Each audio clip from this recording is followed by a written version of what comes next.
Everyone believed this was a simple revenge story. A quiet man was framed, humiliated, and broken, until he struck back.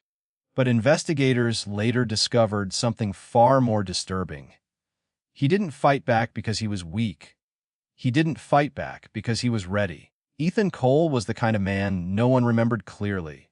Ask his coworkers to describe him, and they struggle? Normal? Nice? I guess. No one ever said dangerous. At 34, Ethan worked as a junior accounts analyst at a consulting firm that specialized in corporate risk management. Ironically, his job was to notice small problems before they became big ones. But Ethan himself was never noticed. He arrived at work at the same time every day. He dressed plainly. He spoke softly. He never challenged authority. In meetings, he listened more than he talked. And when he did talk, people talked over him. That's why no one was surprised when he was accused. It happened on a Tuesday morning. Ethan was called into a glass-walled conference room. 3 people were waiting. Marcus Hale, senior finance manager. Linda Grant, head of human resources. Paul Redding, internal audit. The door closed. Linda placed a report on the table and slid it toward him. Ethan, she said calmly, we need you to explain this. The pages showed transaction logs, dates, amounts, account numbers, and his name. Over 4 months, $12,000 had been transferred into a private shell account using Ethan's credentials. Ethan read every line carefully. Then he looked up and said something that would later confuse investigators. I didn't do this. Marcus sighed. I'd angrily. Disappointed. Why I trusted you, Marcus said. That's what hurts the most. That sentence sealed Ethan's fate. Because Marcus Hale was respected, confident, charismatic, a leader, and Ethan was just Ethan. At HR asked if Ethan wanted legal representation, he said no. No shouting, no panic, no emotional breakdown, just silence. That silence made him look guilty. Within 48 hours, Ethan was suspended. By Friday, he was terminated. The company didn't involve the police immediately. They called it an internal resolution. But rumors spread faster than facts.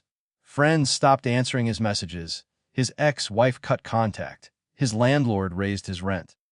And Ethan never defended himself. He didn't post online. He didn't tell his side of the story. He didn't even ask for sympathy. Security footage shows him leaving the building with a cardboard box. At the door, he stopped. Stood 6 seconds. Then walked out. That pause would later haunt investigators. The story made sense. A weak man stole money. A strong man caught him. Justice was served. Marcus Hale was praised for uncovering the fraud. 2 months later, he was promoted. Ethan Cole vanished. 3 weeks before the accusation, Ethan had noticed something unusual. A rounding error. 1 cent. Most people would ignore it. Ethan didn't follow it. That cent led to another, and another. The small amounts, almost invisible, hidden inside legitimate transactions. Ethan didn't report it. Not because he was scared, but because he understood something dangerous. Whoever was doing this knew the system far better than he did. And if he spoke up, he would be the easiest person to blame. So Ethan started documenting quietly. Dates, access patterns, permissions. He watched the numbers grow. And then, one night, the money moved. A large amount, traceable, and not done by him. Ethan saw it in real time. He knew exactly what would happen next. And he made a choice. He closed the file, logged out, and said nothing. Ethan didn't lose his job because he was careless. He lost it because he let it happen. That was the moment he stopped being a victim and became something else. After being fired, Ethan changed his routine. He canceled his internet for 1 day, then reactivated it under a different provider. He stopped going out. He sold his TV. He stopped answering calls. Neighbors later reported hearing typing late at night. No music, no voices, just keys for hours. Weeks passed.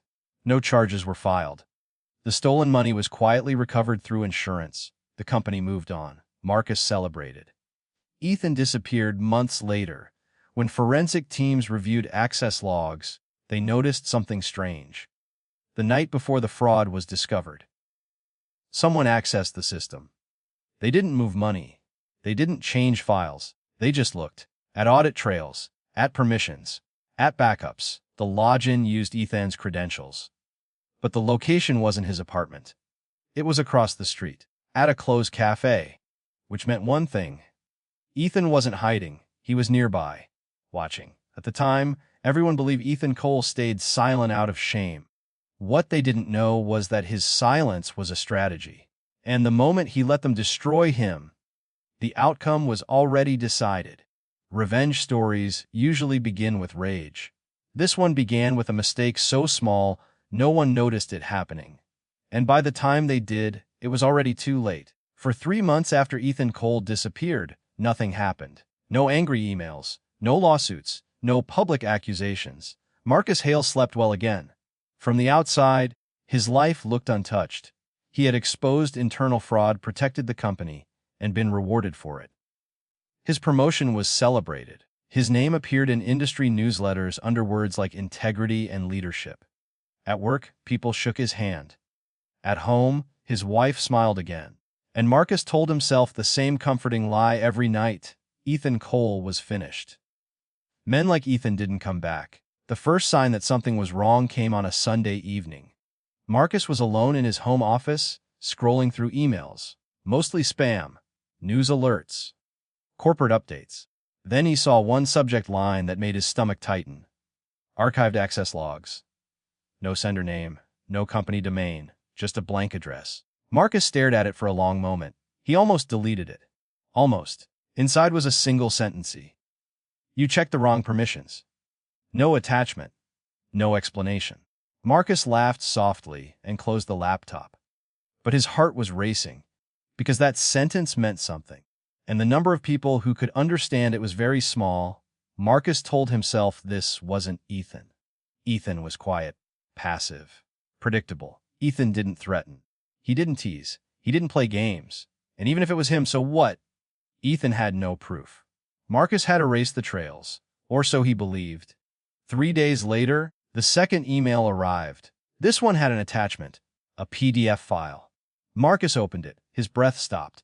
It was an internal HR report from 2 years earlier. A report Marcus remembered very clearly. A harassment complaint. A junior analyst had accused Marcus of inappropriate messages, coercion, and subtle threats tied to her performance review. The case had been settled quietly, buried under legal language and non-disclosure agreements. The file on Marcus's screen was complete, unredacted, unedited, original timestamps intact. At the bottom of the document, one new line had been added. Some files don't disappear, they just wait. Marcus shut the laptop. His hands were shaking. This was not a warning. This was proof. While Marcus was panicking privately, someone else was opening an unexpected message. Her name was Rachel Moore. She was a freelance investigative journalist who specialized in corporate compliance failures. She hadn't written about Marcus. She hadn't even thought about his company. Until an encrypted message appeared in her inbox. No greeting, no explanation. Just a clean folder labeled Internal Settlements 2019-2023. Inside were documents, real ones, HR memos, email chains. No commentary, no opinions. Just facts. Rachel noticed something immediately. Whoever sent this wasn't trying to convince her. They weren't angry. They weren't emotional. They were precise. This is the moment investigators would later focus on. Because revenge usually wants attention. This didn't. No demands, no threats, no manifesto. Just exposure. Which raised an uncomfortable question. Was someone seeking revenge, or simply turning the lights on? Rachel published her first article 2 weeks later. It was cautious, measured. The headline read, How Quiet Settlements Can Hide Systemic Risk, Ross. Marcus Hale's name appeared once. Not accused, just referenced. But Marcus noticed. He read the article 3 times. Then he called legal. They told him it was nothing. But that night, Marcus didn't sleep. Inside the firm, subtle shifts began. IT was asked to restore archived logs. Compliance officers requested older audit trails. Legal scheduled routine reviews. Marcus smiled in meetings, but he checked his phone constantly. Something felt wrong. And worse. The questions being asked were about systems Ethan used to manage. The same permissions. The same databases. It felt personal. What terrified Marcus most was this. Ethan still hadn't said a word. No social media, no public statement, no legal action. As if he didn't exist anymore. But investigators later discovered the truth. Ethan hadn't disappeared. He had simply stopped leaving a trail. Under pressure, Marcus made a small decision. A careless one. He adjusted a timestamp in a compliance report. Just a few minutes. Enough to protect himself. Not enough, he thought, to matter. 48 hours later, Rachel received another message. 2 files, side by side. Originonified. No explanation. No accusation. Just evidence. Rachel understood immediately. This wasn't a leak. This was a test. Someone was watching how people reacted and documenting it. The firm announced a full internal audit, then a second one, then an external review. Former employees began contacting investigators. One name kept coming up, Marcus Hale, not Ethan. Marcus. The story everyone believed began to fracture. Public opinion settled into a comfortable narrative. Marcus Hale, the villain, Ethan Cole, the victim. Simple. Satisfying. But investigators felt uneasy because the leaks were too clean, too patient, too controlled. One investigator said something that changed everything. This doesn't feel like retaliation. It feels like execution. Late one night, Marcus received another email. This one came from an address he recognized. An internal system, deactivated. The subject line read by, "You taught me how power works." The message contained one sentence. "Now watch what it does to you." Marcus screamed. Because for the first time, he understood the truth. Ethan Cole hadn't been silent because he was afraid. He had been silent because he was waiting. By the time Marcus Hale realized he wasn't being accused, he was already being studied. And the man he thought he destroyed was no longer asking for justice. Everyone expected him to hide. That's what guilty men do. Instead, he walked straight into the building and told the truth in a way no one was prepared to hear. The morning Ethan Cole returned, no cameras were waiting, no reporters, no police alert, just a man walking through a glass door. It was 9:17 a.m. when Ethan entered the downtown police station. He wore a plain jacket, clean shoes, and carried nothing with him. No bag. No documents. At the front desk, the officer asked how he could help. Ethan answered calmly, "I'd like to report unauthorized access to corporate systems." "By me." The officer looked up. "You're confessing." "Less." That single word changed the entire investigation. A caiaphas EOTIDNCGIL detectives expected fear. They didn't get it. Ethan sat across from them with his hands folded on the table. His voice was steady, controlled, almost flat. He admitted to accessing company systems after termination, downloading internal documents, sending them anonymously. He did not deny any of it. But when asked why, his answer didn't make sense. "I wanted the existing truth to be visible. Not justice, not revenge. Visibility." Forensic teams verified the files Ethan had leaked. They were real. No fabrication, no edits, no planted evidence. Everything already existed inside the company's systems.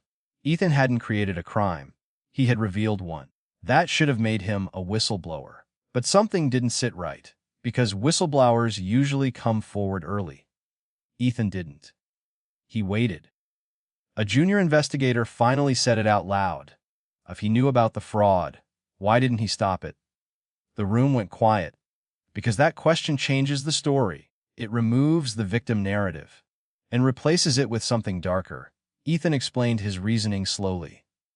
"When I first noticed irregularities," he said, "I documented them." He paused. "Then I realized reporting them would isolate me, not fix the problem." He described the system as self-protecting. Problems weren't corrected. They were contained. And containment always required someone expendable. Someone like him. So he made a choice. "I didn't interrupt the process," Ethan said. "I observed it." That sentence entered the case file underlined. Investigators realized something uncomfortable. If Ethan had reported the first signs, the fraud would have stopped. Marcus might never have escalated. Executives would have remained invisible. By staying silent, Ethan allowed the system to expose itself. That meant people were harmed along the way, including victims who didn't know they were part of a larger picture. The woman who had filed the harassment complaint against Marcus years earlier came forward again. Her statement was brief. He knew something was wrong, and he stayed silent. Public opinion shifted instantly. Ethan was no longer a hero. He was something else, something colder. When asked about her statement, Ethan replied, "I regret the harm. I don't regret the exposure." That sentence divided the public. From jail, Marcus Hale watched the coverage, and for the first time, he understood. Ethan hadn't come after him out of anger. He had used him.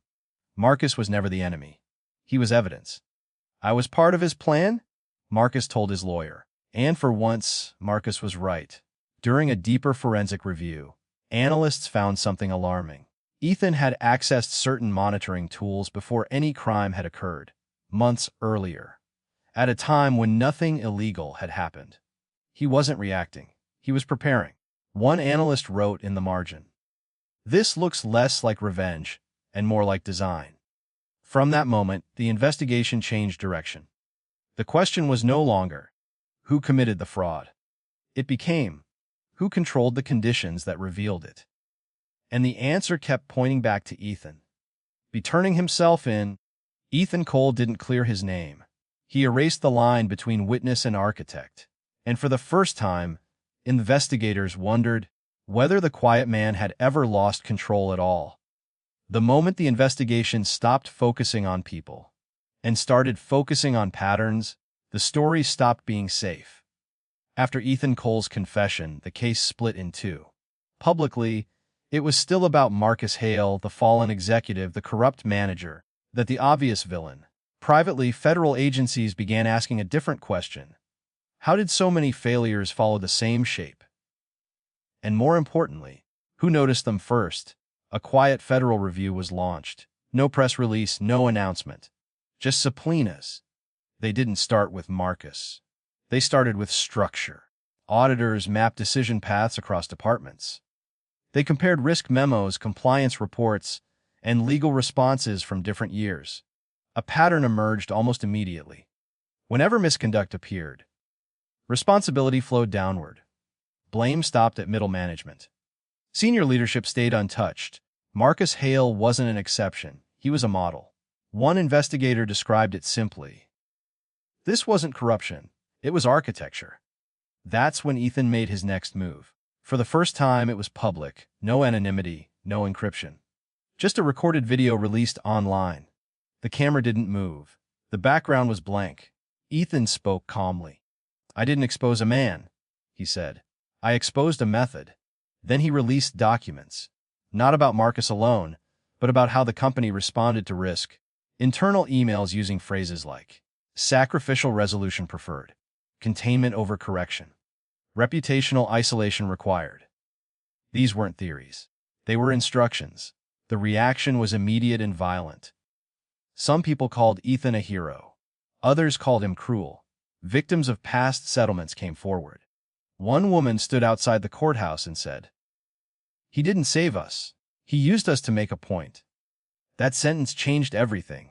Ethan was no longer a whistleblower. He was a man who had allowed harm to continue for a larger outcome, and he never denied it. Legally, Ethan was untouchable. He had not created false evidence, not ordered crimes, not committed fraud. He had delayed action, and delay is not a crime. Morally, however, the case was collapsing.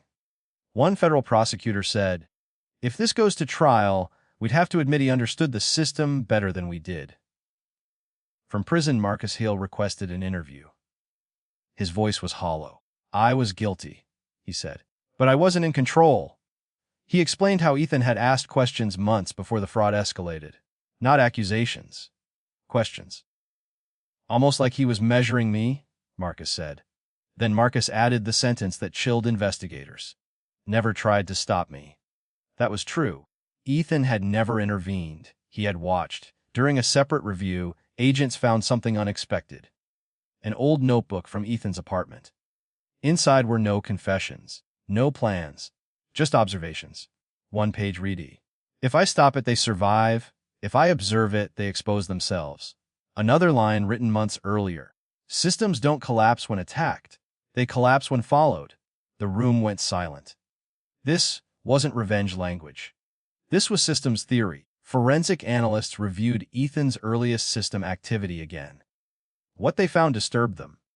Before any crime occurred, Ethan had made minor, legal configuration changes. Not enough to raise alarms, just enough to ensure perfect traceability later. One analyst said it out loud. He didn't wait for corruption. He prepared a place for it to be seen. That sentence never made it into the public report. It was too dangerous. In a final recorded interview, Ethan was asked directly, "Do you believe people suffered because of your choices?" Ethan didn't deny it. Yes. Then why do it? Ethan answered calmly, "Because preventing one crime hides the system that creates many." That answer terrified people. Because it wasn't emotional. It was logical. At this point, the story flipped. Marcus Hale was no longer the villain. He was evidence. The company was no longer a setting. It was a mechanism. And Ethan Cole, he was no longer a victim. He was a variable introduced into the system, intentionally. By the time the system began to panic, people realized the most unsettling truth of all. Ethan Cole didn't break the rules to win. He understood them so completely that he let them destroy themselves. Every investigation ends with answers. This one ended with a realization so disturbing, it was never officially released. Because if the public understood the truth, they wouldn't know who to fear. 2 years after the case faded from headlines, most people believed the story was finished. Marcus Hale was in prison. The company had rebranded.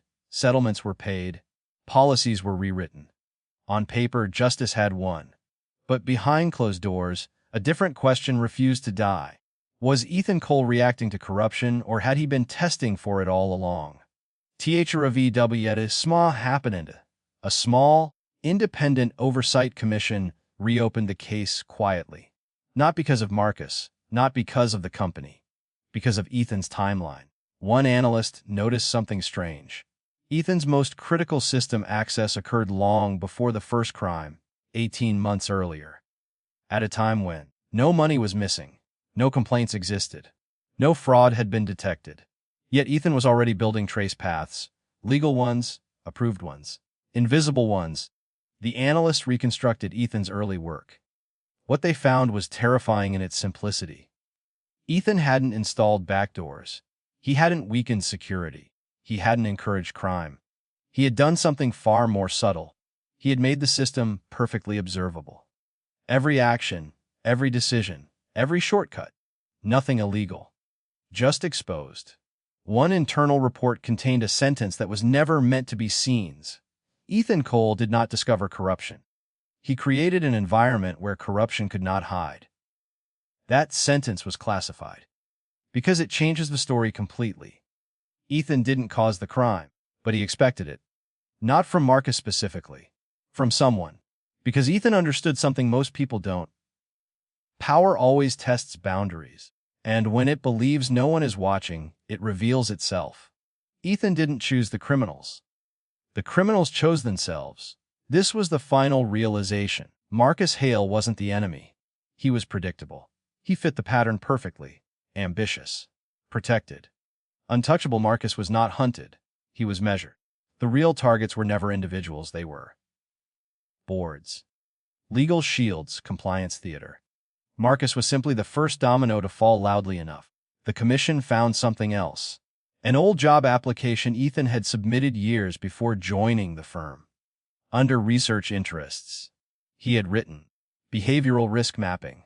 Not accounting, not finance, behavior. How people act when systems reward silence. How institutions sacrifice individuals to protect structure.